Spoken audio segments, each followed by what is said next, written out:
नमस्कार, न्यूज 18 पंजाब हरियाणा हिमाचल देख रहे हैं आप। आपके साथ मैं हूं शारदा सर्वागोयत। खबरों की शुरुआत करते हैं इस वक्त की बड़ी खबर के साथ। बता दें कि लोकसभा चुनाव के लिए बीजेपी ने तैयारी शुरू कर दी है, यानी अपनी कमर कस ली है। दिल्ली में हरियाणा बीजेपी कोर ग्रुप की दरअसल बैठक बुलाई गई है। लोकसभा चुनाव प्रभारी कलराज मिश्र की अध्यक्षता में इस बैठक में मंथन किया जाएगा। लोकसभा चुनाव के मुद्दों पर चर्चा होगी। मध्यावधि चुनाव कराने पर भी चर्चा संभव है। इसके साथ ही आपको बता दें कि लोकसभा और विधानसभा चुनाव एक साथ कराने पर चर्चा की संभावना लगातार बनी हुई है और खास तौर पर जींद उपचुनाव में मिली जीत के बाद इस बात के कयास लगाए भी जा रहे थे कि बीजेपी इस तरह का फैसला भी ले सकती है या इस बारे में भी विचार कर सकती है। अब नेताओं की प्रतिक्रिया और बयान सामने आने के बाद इस बात पर और ज्यादा बल दिया जा रहा है। इस बात को और ज्यादा जोर से ये सामने आ रहा है कि अब लोकसभा और विधानसभा चुनाव एक साथ कराने पर विचार किया जा सकता है। तो आज मंथन के लिए बैठक बुलाई गई है। लोकसभा चुनाव के मुद्दे क्या होंगे, इस बात पर चर्चा संभव है। मध्यावधि चुनाव कराने पर भी चर्चा की जाएगी। कलराज मिश्र की अध्यक्षता में ये बैठक होगी, जिसमें बीजेपी के दिग्गज एक साथ मिलकर विचार विमर्श करेंगे और खासतौर पर लोकसभा चुनाव में किन मुद्दों के साथ उतरा जाएगा, इस बात पर भी इस बैठक में, इस मंथन में चर्चा संभव है।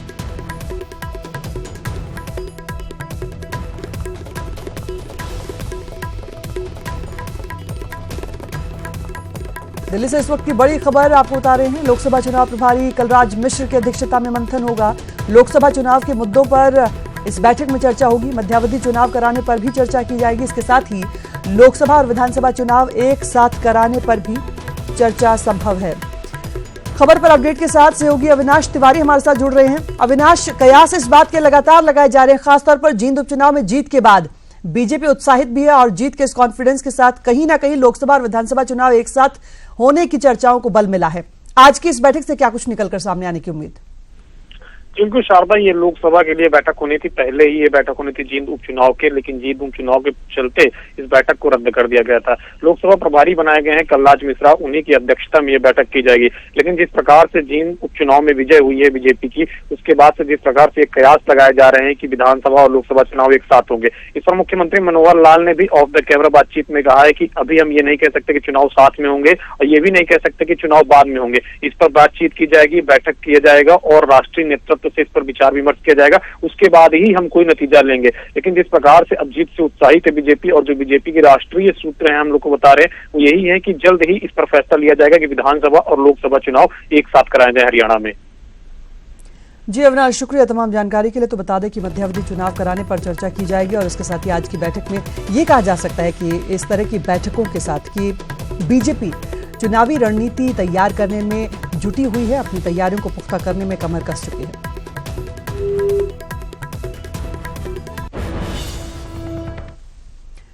आगे बढ़ते हुए बता दें कि जींद की जंग के जाबाज बनने के बाद लाजमी है कि बीजेपी के हौसले बुलंद हैं और ऐसे में एक बार फिर से ये सुगबुगाहट तेज हो गई है कि क्या लोकसभा और विधानसभा के चुनाव एक साथ हो सकते हैं।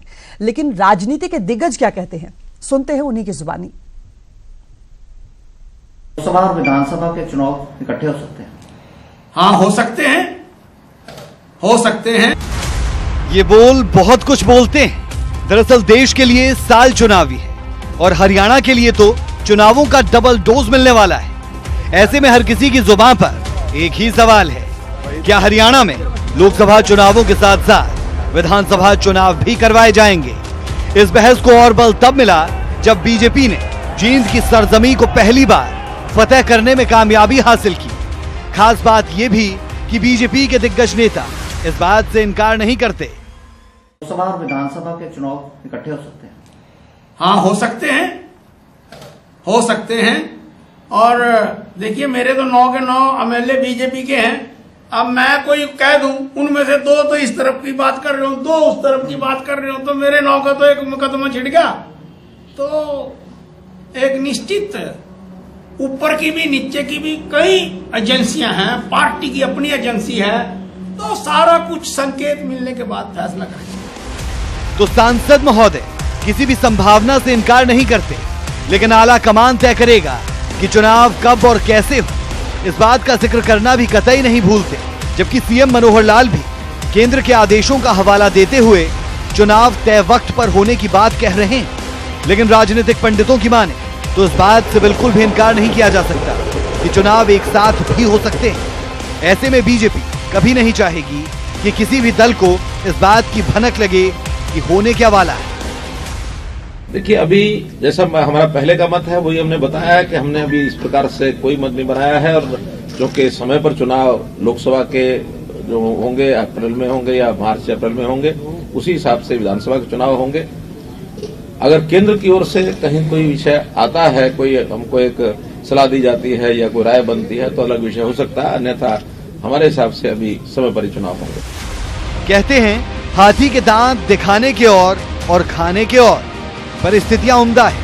पहले नगर निगम में सिंबल पर चुनाव लड़ा, हर दल को पटखनी दी, और अब जींद चुनाव में अप्रत्याशित जीत के बाद हौसले सातवें आसमान पर होना लाजमी है। ऐसे में अगर चुनाव एक साथ भी हो जाएं तो कोई बड़ी बात नहीं। बहरहाल होगा क्या, ये तो आने वाला वक्त ही बताएगा।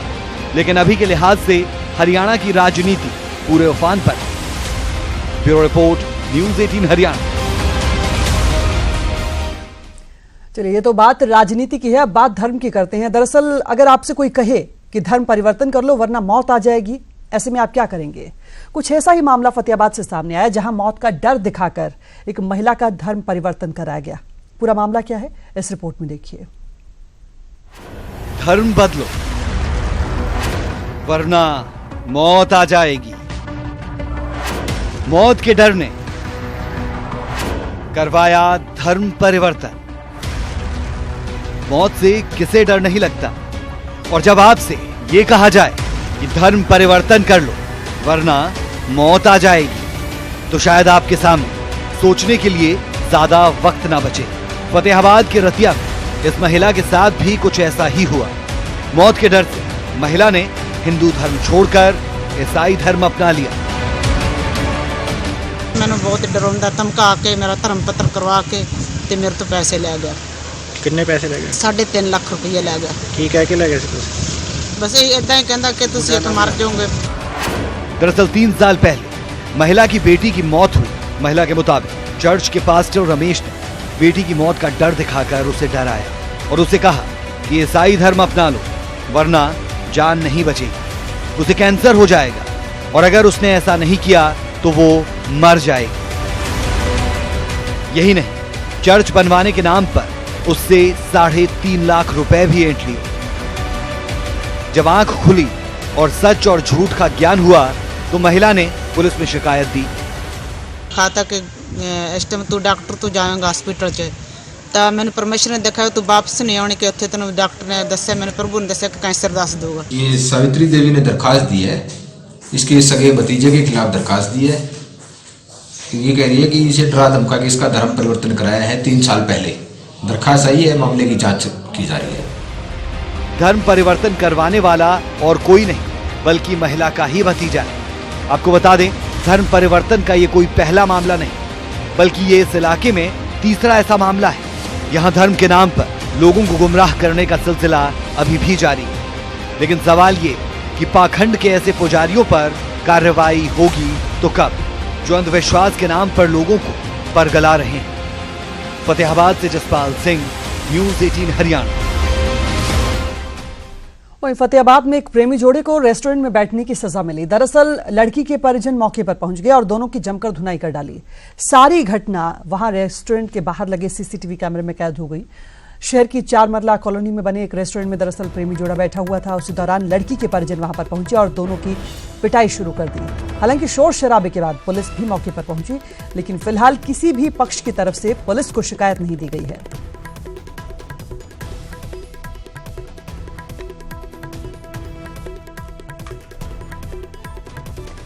गुरुग्राम से इस वक्त की बड़ी खबर आपको बता दें। आरोप है कि पति ने पत्नी की बेरहमी से हत्या की है। चाकू से गोदकर पत्नी को मौत के घाट उतारा गया है। आरोपी पति को फिलहाल पुलिस ने राउंड अप किया है। मृतक महिला के परिजनों ने मामला दर्ज करवाया है। पति समेत 5 लोगों के खिलाफ ये मामला दर्ज करवाया गया है। वहीं गुरुग्राम के सेक्टर 5 थाने का ये पूरा मामला बताया जा रहा है, जिसमें पुलिस ने जांच शुरू कर दी है।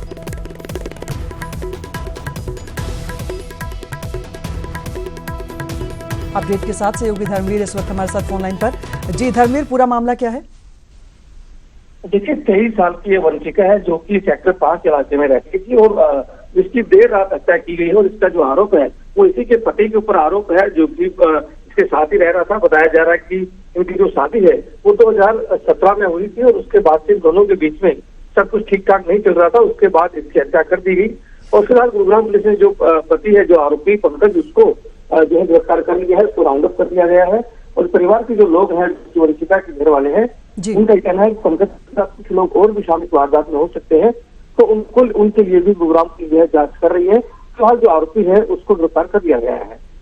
बहुत शुक्रिया धर्मवीर तमाम जानकारी के लिए। तो बता दें कि चाकू से गोदकर पत्नी की हत्या की गई है और फिलहाल पुलिस तक पूरा मामला पहुंच चुका है। परिजनों ने, मृतक महिला के परिजनों ने मामला दर्ज करवाया, जिसमें पति समेत 5 लोगों के खिलाफ शिकायत दी गई है। गुरुग्राम के सेक्टर 5 थाने की पुलिस ने फिलहाल इस मामले की जांच शुरू कर दी है।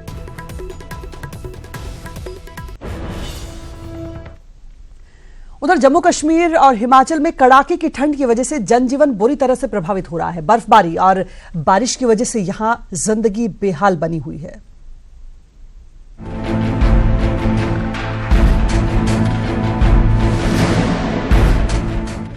पहाड़ों पर भारी बर्फबारी, बरसात, कड़ाके की ठंड और ठिठुरन की ये तस्वीरें हिमाचल और जम्मू कश्मीर की है, जहां जिंदगी बेहाल बनी हुई है। ये जो 4 तस्वीरें आपको दिखा रहे हैं, वो शिमला के टीकर, कुल्लू और जम्मू कश्मीर के डोडा और उधमपुर की है, जो ये खुद ब खुद बयां कर रही है कि सफेद आफत के सितम ने किस तरह जिंदगी अस्त व्यस्त करके रख दी है। शिमला के टीकर में भारी बर्फबारी के चलते पेड़ से लेकर सड़क तक हर जगह फैली बर्फ की सफेद चादर का ही नजारा है। जहां भी नजर दौड़ाओ, बर्फ और सिर्फ बर्फ ही दिख रही है। वहीं कुल्लू में तो कड़ाके की ठंड ने छोटे छोटे बच्चों की पढ़ाई पर खासा असर डाला है। हालांकि सर्दी के इस सितम में भी स्कूल जाने के लिए बच्चों के हौसले बुलंद हैं। उधर जम्मू कश्मीर के डोडा में नॉन स्टॉप बर्फबारी हो रही है। हालत ये है कि सफेद आफत ने इंसान तो इंसान, पंछियों को भी नहीं बख्शा है। हर तरफ मकान की छत से लेकर सड़क तक बर्फ की सफेदी बिखरी हुई है। देखिए, जो बर्फबारी हुई है ये काफ़ी बरसों के बाद जो है इस बरस जो है सरमा अच्छा हुआ है और बर्फबारी जो है वो सही बर वक्त में पड़ी है और मुझे लगता है कि इससे फ़ायदे ही फ़ायदे हैं। देखिए, एक बात है कि विंटर जो है बर्फबारी और बारिश के बगैर सजता नहीं है और ये चीज़ जो हमारे नेचुरल जो रिसोर्सेज हैं, स्प्रिंग्स हैं, नदी नाले हैं, उनमें बर्फ़ रहती है। जो नेचुरल रिसोर्सेज ऑफ वाटर हैं वो ठीक हो जाते हैं। दूसरी तरफ उधमपुर में तो लोग कड़ाके की ठंड, बारिश और शीतलहर का ट्रिपल अटैक लोग झेल रहे हैं।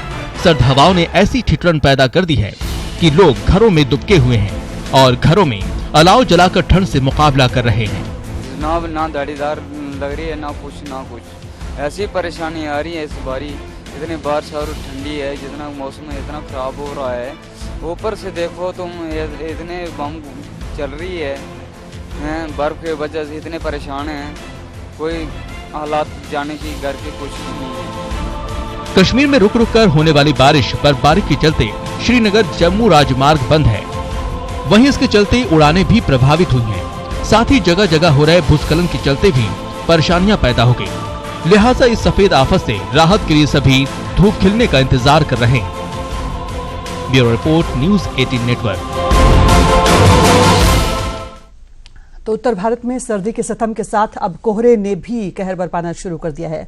बात अगर हरियाणा और पंजाब की जाए तो यहाँ के ज्यादातर हिस्सों में कोहरे का प्रकोप देखने को मिल रहा है।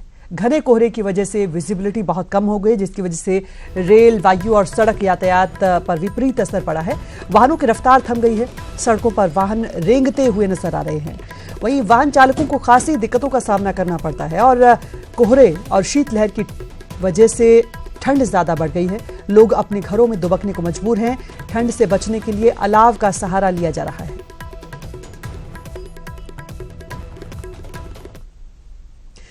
अब तस्वीरें आपको ब्राजील से दिखाएंगे। दरअसल ब्राजील में पिछले सप्ताह टूटे हुए बांध का दिल दहला देने वाला वीडियो सामने आया है। 25 जनवरी को दक्षिण पूर्व में स्थित मिनास गेराइस प्रांत में टूटे इस बांध ने भारी तबाही मचाई। वीडियो में बांध ढहने के उन चंद मिनटों का फुटेज है और इसके साथ ही पानी के साथ बहते मिट्टी के मलबे से बचने की कोशिश करते लोग भी भागते हुए नजर आ रहे हैं। इस हादसे में 65 लोगों की जान चली गई है, जबकि 350 से ज्यादा लोग लापता बताए जा रहे हैं।